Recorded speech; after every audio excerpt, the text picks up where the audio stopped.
Hey guys, Tbull here. Today we gotta look at the update. We got an update next Monday, December 12th. It's gonna be dropping, and there's a lot to cover, so we're gonna jump right into it. Now there's some holiday stuff going on here. There's gonna be a free gift bundle. The details of that are not quite revealed as of yet, but it says between December 19th and January 2nd, you'll get a free bundle. That's typically found in the Xbox or PlayStation Store. But stay tuned for more details. Holiday port, sure, we got a new port screen. Fjords, okay, fair enough. And then an advent calendar. It's, if you remember, if you've been around for a little while, similar to when we unlocked the Agincourt, there's going to be a presumably month-long thing where you can do daily challenges. Typically not too hard. You just got to put in a little bit of time here and there. And you can unlock the ultimate prize, which is a Santa Commander Guise, okay, but there's, alright, the Guise is fine. Typically the prizes along the way, we're going to find some insignias, commendations, promotion orders, whatever else, so worth doing. Wouldn't break your back over that. Guises, what is a guise? If you're not familiar with this, it's kind of a little bit of a trap, okay? People think they're buying a guise and that is a commander. No, it's just kind of an enhancement to the visual performance of your ship. You're going to have colored trailers from your shells flying around. Yeah, occasionally there will be fireworks going off, whatever. It looks cool, but I wouldn't necessarily spend any money personally on a guy. So word to the wise, just understand that. But you'll be able to get that for free if you do all those daily tasks, which is usually quite doable.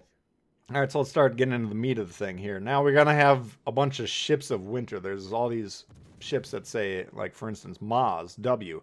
Okay, these are winter versions. They look like they have unique camos. And the new one that's going to be unique, Yoshino. Legendary tier, Japanese cruiser. Interesting.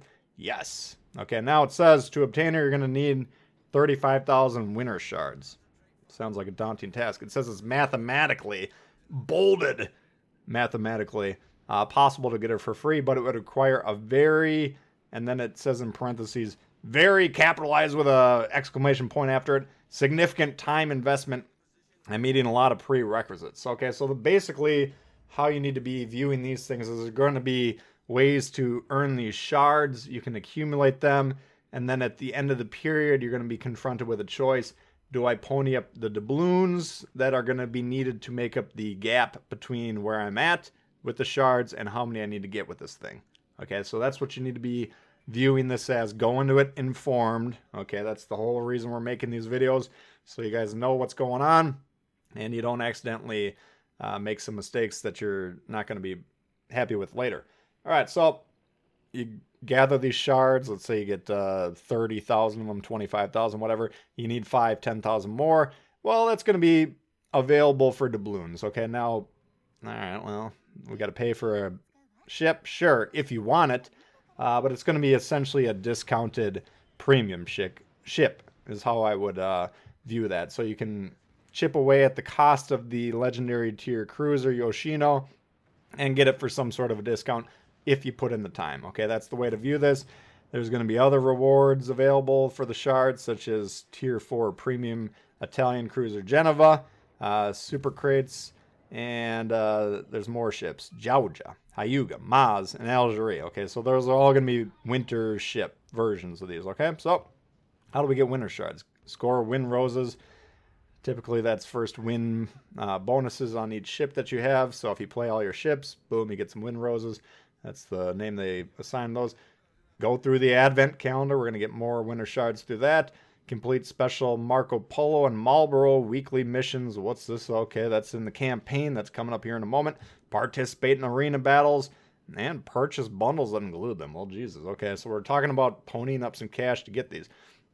All right, so we're all on the same page, right? We can get the Yoshino. If you put in the time and effort, it will be relatively cheap compared to most premiums. If you want to buy it outright, it might cost you an arm and a leg. Those are your options. There's a way to get these win roses. We'll figure that out. Guises, sure, there's some holiday guises. There's another guy that looks like Scrooge McDuck. No, his name's actually Mr. Scrooge. Okay, so he's got a cool looking white, looks like a Shih Tzu or something like that. Fair enough. But again, what is a guise? colored trailers on your shells, and some fireworks when your legendary tier stuff activate, or you sound your horn. Fair enough. There's new winter crates. Sure, what can we get there? We can get ships like California, Leone, Asashio, Tiger 59, Scharnhorst, Mines. There's the new version of the Mines, not the Mines CE, which is no longer going to be available. All right, New Year's resolutions. What's this? I don't know. We'll find out more about that. It says details coming in the future. Something coming towards the end of the month. Double impact campaign. Here's where we start to get interesting.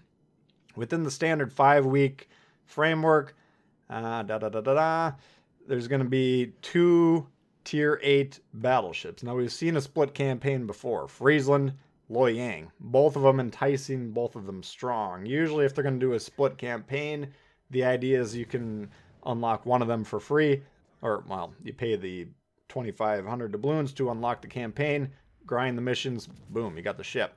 Oh, but there's another good ship over there. How do I get that? Well, you pay the doubloons. Okay, so you can either pick one or the other, and it's going to be a tier 8 Italian battleship Marco Polo, access to SAP shells, 406 guns, good agility, decent armor, okay, or British premium Marlboro. Okay, 16 356 millimeter guns. Nice top speed to boot. All right, so sounds like a rather hard-hitting British cruiser. Initially, that one catches my eye a little bit more than the Italian battleship, but of course, on this channel, we'll preview them both, and I'll give you my thoughts when we actually get in the ship. So if you're new to the channel, go ahead and subscribe. You don't want to be missing these reviews that are going to be coming up on all this stuff. I'll give you my thoughts. Is this going to be worth your time? All right, so that's what's going on here. How, standard rewards, Italian or insignias, commendations, blah blah blah. You guys done campaigns, or if you're new to the game, look into what the campaigns are all about. We're not going to get into it on this video. Arena returns for the holidays. Oh, sweet. All right, so starting with tier 7, then we go tier 6 and tier 5. Okay, so interesting. But Arena, basically brawl mode. It's kind of fun. You don't have to worry about strategy, which most of the players don't do anyways. But it's just all about slapping the piss out of your opponent. So Arena, we usually like to do there. Interestingly enough, this time it's inverted. You start with the higher tiers and then go down from there. All right, so we got some new ships here. Here's the Mines that we're talking about, not the CE, the Collector's Edition Mines, which is nasty creature. But, there's a little bit of a difference here. Now, changes compared to the Mines, it's actually going to have more health, more speed, more, the HE damage goes down by 100. Sure, fire chance goes down by 1%. Actually, that's not that big of a downgrade, okay? The AP is blistering. The HE gets a minor nerf. The fire chance gets a minor nerf, and then we get some boosts. So, perhaps the Mines... The new version of the Mines may be as nasty as its previous counterpart. Kurasame, Tier 7 Japanese premium destroyer. An experimental Japanese destroyer with multiple hulls. How many hulls does one ship need? Available at the rarest drop from Mega Santa 23 crate. So this could be the grand prize. Not a lot of information on the ship, other than it has multiple hulls. I'm kind of joking around with that, but obviously you can switch configurations. Presumably, perhaps there's options to focus more on the guns or torpedoes. Again, we will cover these ships once we actually have access to them. Elbeen. A lot of you guys were talking to me the other day when I put up my top green XP ship video. Where's the Elbeen? Well, I don't have the Elbeen. I haven't played the Elbeen for several months, but now it's back. And it will be back available for 1,400,000 green XP. Now, if I recall, I do like the Elbeen. It says it's a German destroyer with tons of HP, rail-like 150mm rifles, and hard-hitting long-range torpedoes. Okay. Elbeen is back for green XP. Would it be on the list? Probably, but I got to play it again to refresh my memory. Here's the legendary Japanese cruiser Yoshino.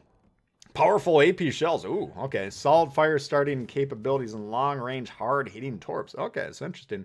Unlike the With the Azuma, we don't have torps on that thing, but it, you know, the powerful AP shells enticing. Now we have the torpedo threat. Interesting. So legendary tier, kind of looks like a battle cruiser. Yoshino. Stay tuned for that. Balance changes. All secondaries with AP shells will now use HE from now on. Okay, so they're considering that a buff. I would consider that a buff as well. The AP shells in certain situations, these are secondaries again, can be useful, but in general, you would like the chance to start fires with the chance to do a little bit of damage while you're at it. So, secondaries becoming uniformly HE focused. All right, and that's going to affect mainly Japanese ships, but there's a handful of Germans, a couple of American, British, and Italian ships as well. Giulio, Cesare, and Roma for Italy. But that's mainly affecting the Japanese battleships, which often incorporate some AP shells into their repertoire. Okay, carrier, nerfs, and buffs. That's actually written out in a separate sheet here. We've never gotten two sheets for these preview informations that the CCs get. We'll talk about the carriers here in a moment. All right, other new battle type cards. What does that mean? Slight redesign of main interface for the battle modes. Good start. I don't understand what that means. Enabled sonar and visual or radar visual effect. Cool. Now we're going to be able to see when the allies are using the sonar and the radar. Okay, so I don't know which systems it's currently available on. I certainly know on PlayStation and Xbox, whatever the current versions are. PlayStation 5 and Xbox, God knows what. I got them both. You can see your own radar range, right? You pop the radar, boom, you got this little green circle on the screen. That tells you the range of the radar, and you can see quite clearly when the enemy ships are within those ranges. Very useful for yourself, but I've always lamented the fact that, man, it would be really useful if only we could see, oh, there's my teammate, he's activated the radar. I now have visual confirmation of that, and I can see what the area of effectiveness is. Apparently that's going to be available here. It doesn't say anything about which, oh no, now available on any console configuration. Excellent. So that's going to be a very nice change, albeit might fly under the radar with the rest of the stuff. Halloween rewards, if you got any of those left, they're going to be converted to credits. Sure, why not? Black flags for Dante B and Ibuki B. If you got those ships, now you get a black flag with them. Sure, why not? More tweaks to the mobile version. Now the Bureau is going to be involved there. I still don't know. Is the Bureau, or I'm sorry, the mobile still limited to 2 countries? As far as I know, that's accurate. But let's get the mobile rolled out here. Let's go here. Newbie hints. Now that's what we've been talking about. Newbie hints for years. Hints for new captains in World of Warships Legends have been further improved and optimized in relation to the battle they're displayed in. Nah. These aren't loading screen tips, which is what I've been advocating for. I think it's just the initial, you just download the game, you're playing your 5th game, here's some tips on the screen. Sure, every little bit of information we can get in the hands of the new players is going to enhance the experience for everybody, but I would like to have these on the loading screen. Repeat over and over and over again. Drive the information in the head. Destroyers, hide behind your battleships for a great sneak effect. Nope. Destroyers, capture control bases, counter destroyers, spot targets, and torp battleships while you're at it. That would be a great loading screen tip. Let's get those into the game. Interesting here. 4K 60 FPS for Xbox Series X. That's the console I was trying to think about earlier. Here, interesting.